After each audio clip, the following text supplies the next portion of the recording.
Welcome to the most important week of the year for the podcast industry. Welcome to Podcast Movement 2025.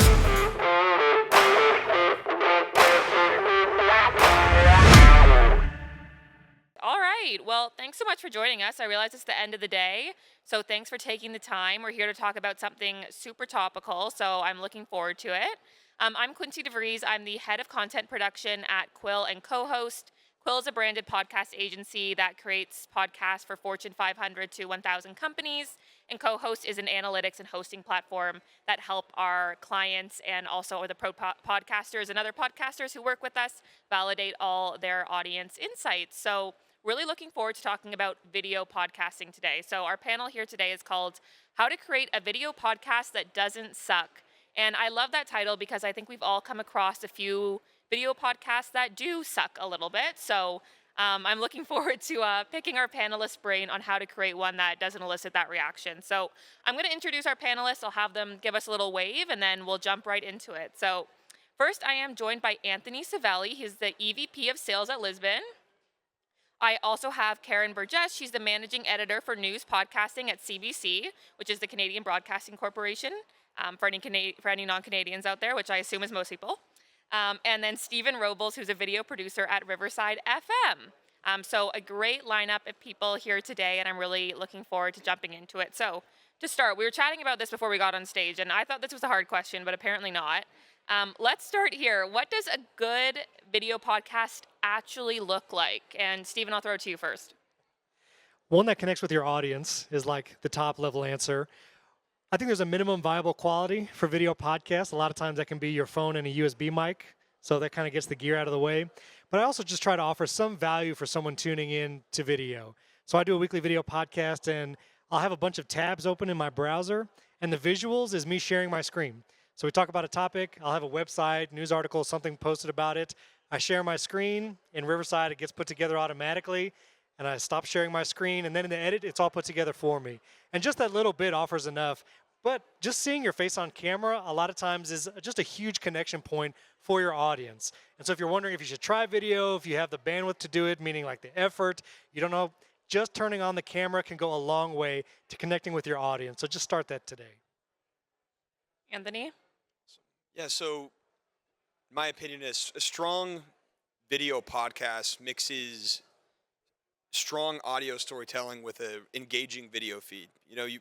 Proper lighting, clean camera angles, showing the host's face on screen, having proper microphone setups, and having all those tech boxes checked is very important because we've seen it all. Libsyn, we host over 70,000 podcasts. We've seen everything under the sun as far as video podcast goes, and there's clear winners and there's clear not so much winners out there, and those are the simple check boxes, just making sure production is on point and making sure that a lot of your audience is going to come from the audio side as well. So you want to make sure that channel is clean and well produced as well.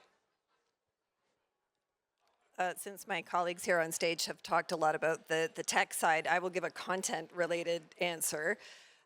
When I am in show development for a new podcast, I often borrow a phrase from the world of theater, which is that everything speaks on stage. So obviously, your cast is gonna say something about what you're trying to convey, their words, the script, but also everything else about them. All of the visuals say something as well. And so I think you need to think about what does that show look like, and how does it represent your podcast? And the vibe and all of the production elements need to go together. So if you had a super serious podcast where you're looking for like credibility, and you've got like goofy cartoon kind of backgrounds and bright colors, something about that is not going to speak what you want it to speak to the audience. You have to make sure that all of your elements play together. So I would say a great looking video podcast is one where all of the elements of what you're trying to convey speak together so that the audience gets that authenticity and the meaning that you're trying to convey. I love that. And one follow-up question is, do you think a good video podcast can be achieved when we're recording remotely? I hear a lot from people, I don't have an in-studio budget. I don't have a studio. My guests live all over the world. How can I create a good video podcast that's remote? So what do you guys think about remote recording when it comes to video podcasts? I do it all. I'm going to do it this week from the hotel room, and I'm going to use my Osmo Pocket 3 camera. Before that, I just use my phone. I try to angle the hotel lamp in such a way that at least my face looks pretty good in the video.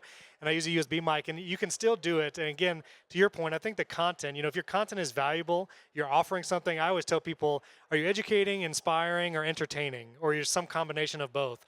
And if you have that, you know what you do, and you deliver on that value when you record, yeah, you could be in a hotel room with your phone and a USB mic. You could be in your studio setup, and people will watch it because you're providing value for your audience. Many of the biggest simulcasts in the world, like including Theo Von and even Joe Rogan on occasion, have recorded remotely. Can definitely be done. Just making sure your tech setup is competitive. There's some really high quality mobile rigs, like Stephen alluded to, that can get you set up so you can actually record those interviews in a quality fashion while on the road, wherever you might be.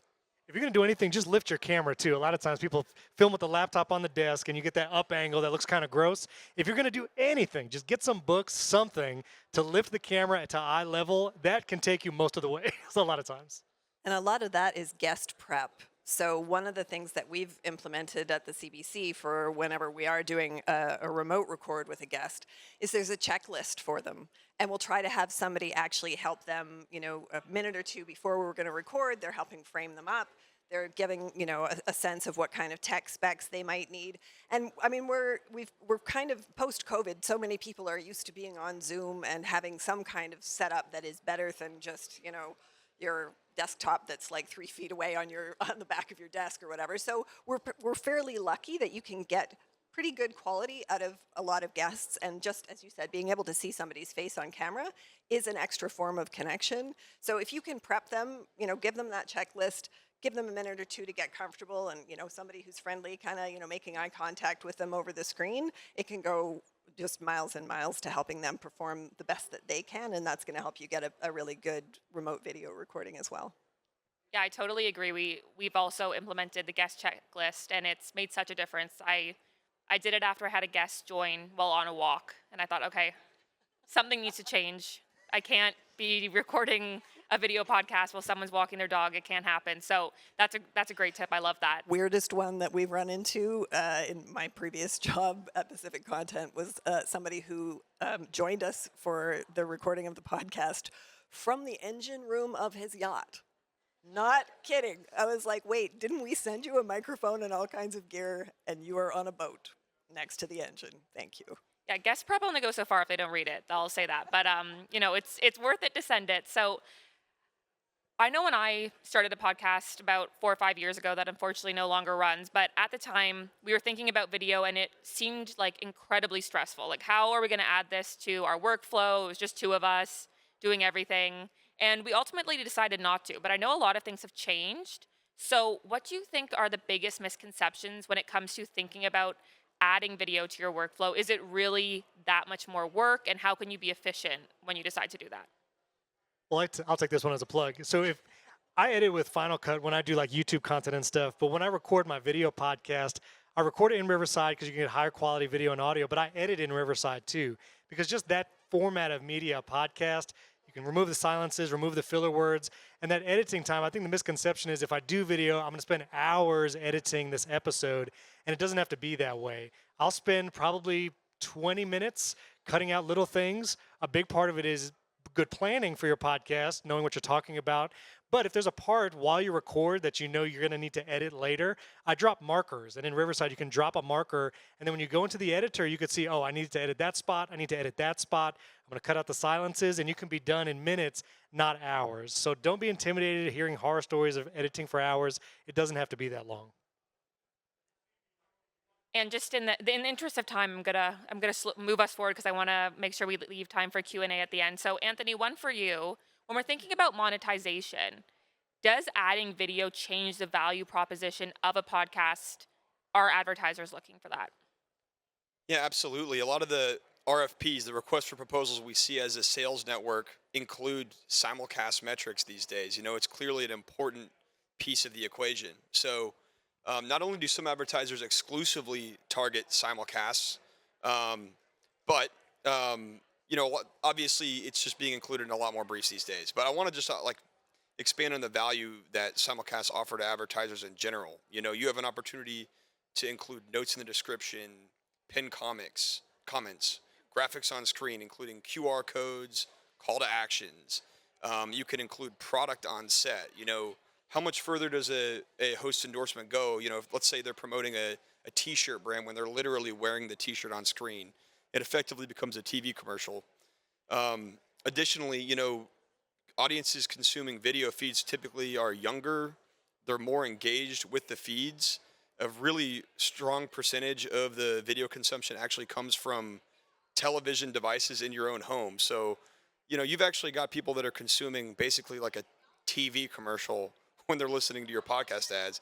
It's never been more attractive. And I want to say that maybe a majority of brands these days are actually targeting those kinds of properties with media buys.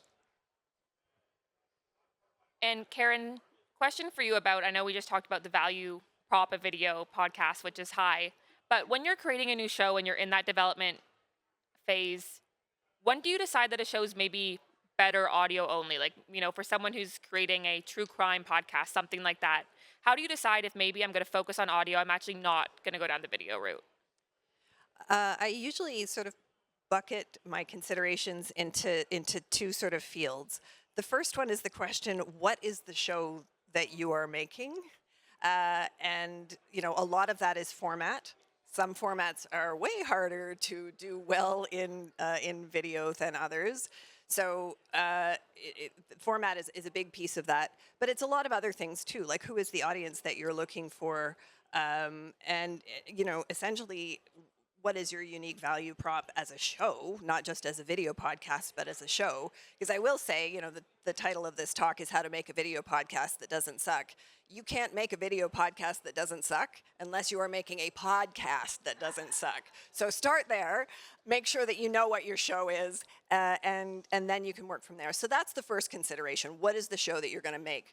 The second bucket of considerations are what I would call the podcasting 3 R's. And those would be real estate, resources, and reality. Resources, kind of the easiest one to explain. Do you have the tech that you need to do a great video podcast? Do you have the experience and the skills? And do you have the time to do a great video podcast? So that's one part of that. Real estate, not just like, do you have a setup where you can record something, but thinking about the real estate of where is that video going to go? So if your audience is primarily, YouTube users, you might be thinking about video in one way. But you've also got all kinds of other places where that video could show up. So where is your primary channel for putting this video? That might be a consideration as well as to whether you're going to actually make a video for a show or you're going to leave it as audio. And then I think the third piece in there, reality, is do you have a host who's bought into this, who's willing to be on camera all of the time? Will this stop some of your guests potentially from joining you? Because it is a different proposition to be on camera telling particularly, something about your own lived experience. That can be a bit more intimidating for people. So the reality is another factor that you want to think about as you're kind of considering, do I leave this as a video-only show, or, do I leave this as an audio-only show, or do I, try to incorporate video into this workflow? Format is probably your biggest sorting factor for that, and then there's a whole lot of other elements to consider as well.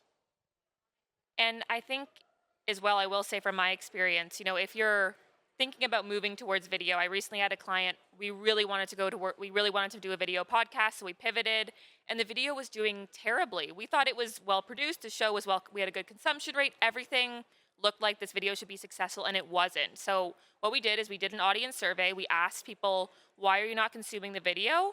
And the answer was that they were listening to this podcast, commuting to work, and sitting at their desks. So they were not going to turn on a video. It was a podcast that was aimed at people in the insurance space, so insurance professionals, and they didn't want to spend, their free time doing work, essentially, so they were listening to the podcast while at work. It had the value proposition for them, but they didn't necessarily want the video. So if you're thinking about that, just make sure you're thinking about who your audience is as well. Are they video consumers, or are they people who listen while they're walking their dog? Are they people who listen while in the car? Is the audience the right audience for video content? And maybe they're not the right audience for full video. It's rather, I'm going to post clips on LinkedIn, I'm going to post YouTube shorts, rather than doing the full video podcast, because I think those are different audiences as well. So, Stephen, question for you. In your experience, how do like the visual elements, so I know we've talked about camera angles, lighting, on-screen graphics, influence viewer retention? I myself am curious about this. Do people need, you know, on-text graphics? Do people want stats up to appear on screen as they're said? What's the importance of kind of that engaging element of it, I suppose? It's helpful to have. You imagine if someone's watching your podcast on YouTube, they might start it, press play, but they might be doing other things too. Maybe other windows are in front of it.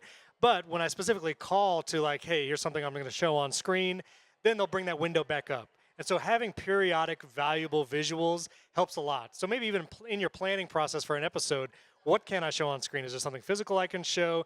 Is there something I can screen share? Is there a video clip I can show? So doing that, but also if on the audio side, how many of you use chapters in your podcast? Anybody use chapters? So if you didn't know, you can actually have custom chapter artwork in your audio podcast. And so I do that for every one of my episodes. So when I have a new chapter in my podcast, if we're talking about a product, we have a tech podcast. So if I talk about the new iPhone, there'll be a picture of it if someone's listening in Apple Podcasts or Spotify, and I'm showing it in the video on YouTube. So you can actually do both and make it a visual experience if someone's just listening or if they're watching on YouTube and Spotify. And remember, whatever you do on video, not only YouTube, but you can upload that video to Spotify for creators, no matter where you host your podcast. And like we've said, you can share clips of that everywhere, both LinkedIn, YouTube Shorts, and all of that. So it is important. When it comes to retention, though, I will say, and to your point, you have to have a good podcast. Are you offering value throughout the episode? You could have the most crazy visuals, but if you're not saying anything substantial, then I think retention might get hit. So plan some visuals, make it valuable for someone to tune in. And one last thing too is to the insurance podcast that didn't see viewers, growth in the viewers. You might grow your podcast if you start posting it on YouTube, and you might not see your audio downloads grow right away because the new viewers came on YouTube, subscribed on YouTube, and are watching on YouTube. So if you're wanting to grow your show just anywhere, that's the value of putting it on something like YouTube and Spotify, because you'll find a new audience there, even if the audio listeners don't move over. But I will say from my own experience, I did audio only for 10 plus years. You will find some of your audience start slowly moving and saying, I just like watching it. I just like watching it. That's what I've heard from my listeners. And I get this question all the time, and I don't know if I necessarily know the answer, which is when I'm recording remotely, how do I make sure the podcast doesn't just look like two talking heads? Like, I'll have people say to me all the time, I don't just want to watch someone's Zoom meeting. Like, I'm not interested in that, and fair enough. So any tips, tricks, advice on how to create a remotely recorded podcast that's a little bit more engaging than just, watching two people talk on screen? I'll sneak in and just do one more plug. When you record with Riverside, in the editor, there's a feature called Smart Layouts, and it will basically auto-switch between whoever's speaking live. And so with one click, you can automatically have a more visually engaging episode. It'll focus on one person in the in-between moments, or when there's laughter and crosstalk, it'll show both people on screen, and then switch back to the active speaker. So if that's all you do, that will at least give you some visual difference throughout your episode, plus any screen shares or any video clips that you're sharing. You can put it all together, and that'll help. A little more engaging. That's very helpful, actually. And I promise I didn't queue up all this Riverside promo. It just is a great platform. If you're not using it, it's really fantastic. So question for everyone now, which is, what's one change you think someone in the crowd, a podcaster, could make tomorrow, an easy change that would really augment the quality of their video podcast? I will again go back to a slightly sort of content related thing, and that would be, think about both of your audiences.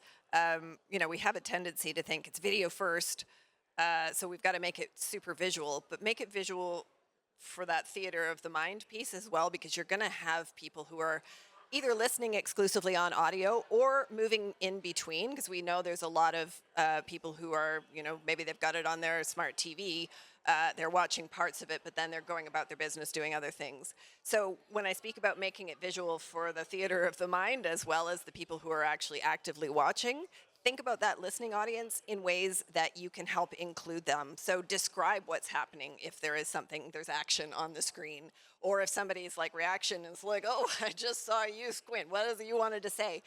Bring them in with your audio cues as well, and help them find meaning in the visual parts of the show, even if they aren't watching, because you will find audiences in both places. So make sure you value both of those audiences.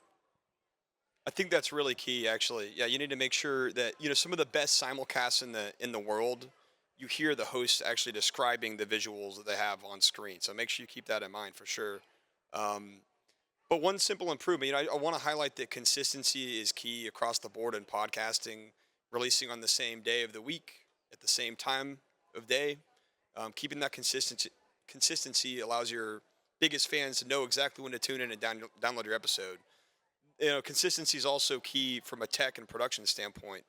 People might be turned away from a podcast that's changing their tech rig week to week and constantly, fine tuning their setup. So before you go to market and start launching your podcast under any particular format, make sure it's something you want to stick with. And I would plan ahead too. Make sure you log some episodes under that format. So your audience, if they're enjoying one factor, they're going to get that the following week. You can make minor adjustments as you go, but people don't want to see overhauls week over week. So The biggest thing I would recommend is if you're going to start posting your podcast as a video on YouTube, you have to think about packaging your episode. When I say packaging, I mean the thumbnail, the title, and the first 10 to 20 seconds of your episode.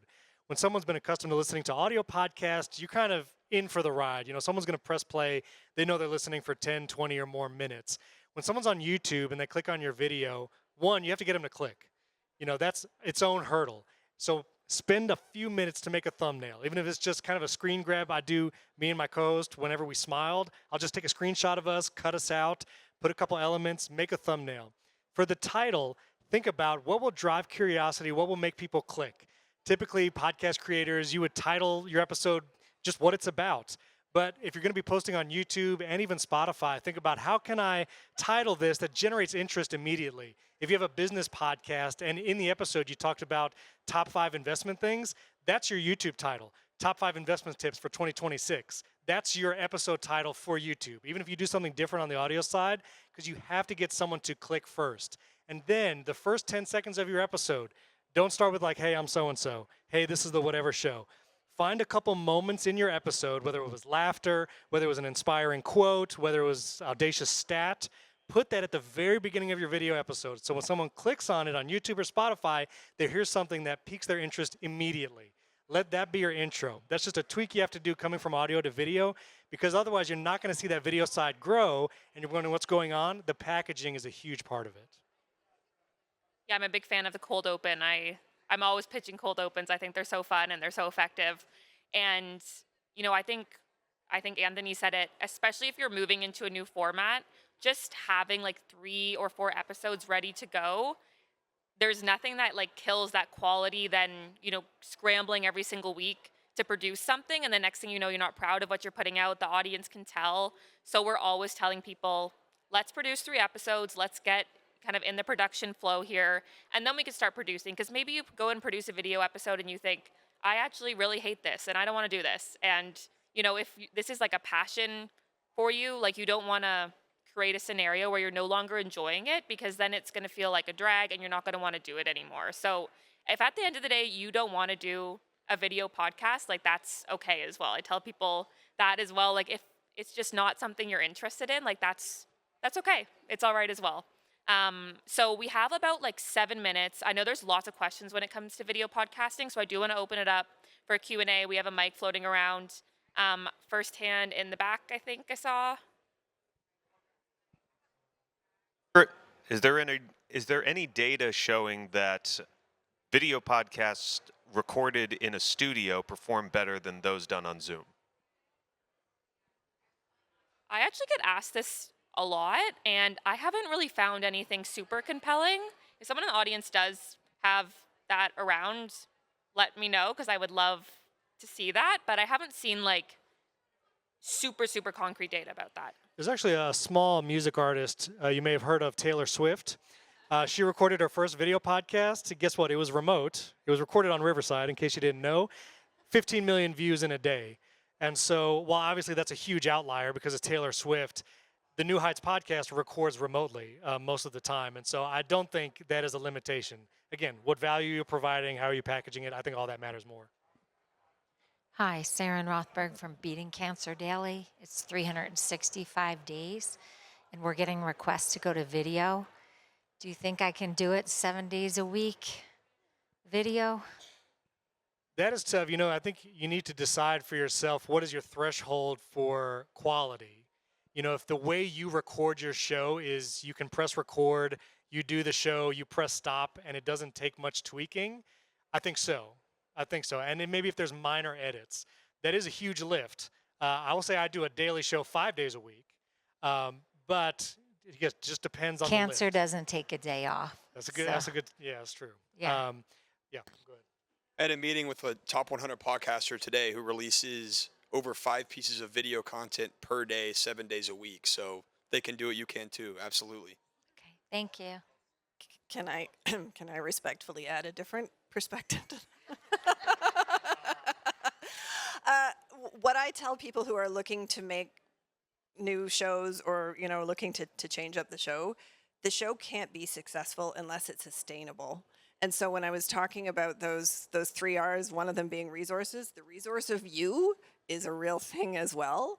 So if you can do it intentionally, does it have to be 7 days a week? Could you embrace video in a way where it's like, hey, I've got a special guest today. There's something really visually compelling about what we're talking about today, and maybe I've added video for that. You can kind of do a crawl, walk, run model where it's like, maybe you're trying it out a couple of times because there's a special episode. And then maybe in the middle it's like, well, once a week we're going to do video. And then if that is sustainable for you and you find that it is being successful, then maybe 7 days a week is what success looks like. But I know, and this may just be my own producer anxiety.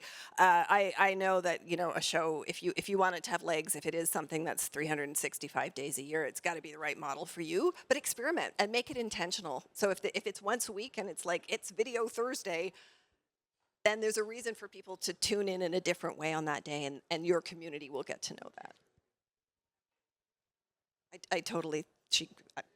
Everybody could do it 7 days a week. You guys are giving them the tech. You got all the things. What are your thoughts on easy mode when it comes to having that visually compelling reason to watch a YouTube video? There's a lot of talk about easy mode, which seems to me to be like the antithesis of, oh, you got to engage somebody every 3 seconds, camera shot, whatnot. So I have my own personal YouTube channel that I do that kind of editing. I don't do that for my podcast. I'll have like 10 to 12 websites and I screen share each one. And that's my easy mode. And depending on your audience, that might be enough. But just turning on the camera and seeing what your audience, your most loyal fans say they want to see or what they do or don't like might be a good start. See what they want. This is for the whole panel.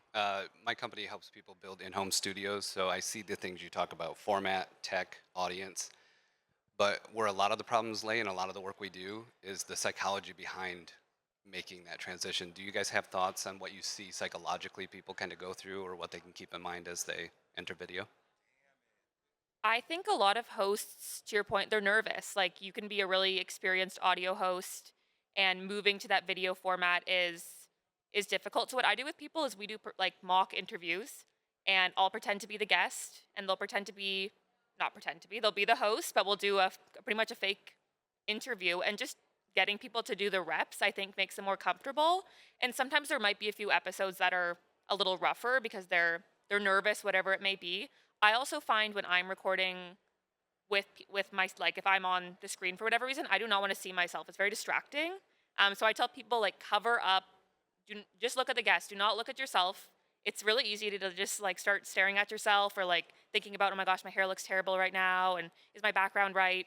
So get your setup, make sure you're happy with it, and then cover it up, and then just practice is what I would say I usually tell people. Yeah, what she said. That was great.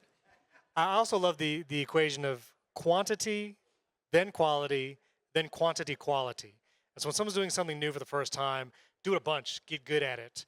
Then focus on quality. How do I raise the bar? How do I get good video and audio every time? And then quality quantity. Let me do this a lot all the time, and just ramping up a little bit. Walk, crawl, walk, run. My question, do you have any recommendations for setup in terms of equipment, cameras? Do you recommend folks use a built-in camera connected to their computer, or is there a webcam, or do you recommend someone has like a physical SLR camera that they might use for a video podcast? What do you recommend in terms of equipment, and why wouldn't you choose one option versus another? I would use your phone until you're ready to get a mirrorless camera. Honestly, your phone's going to look way better than most webcams. I've tried the Opal for $400. I've tried them all. Your phone's going to look better. Better white balance, better lighting. Use your phone, and then when you're ready to upgrade to like a Sony ZV-E10, a Sony A7C, it's about $1,000.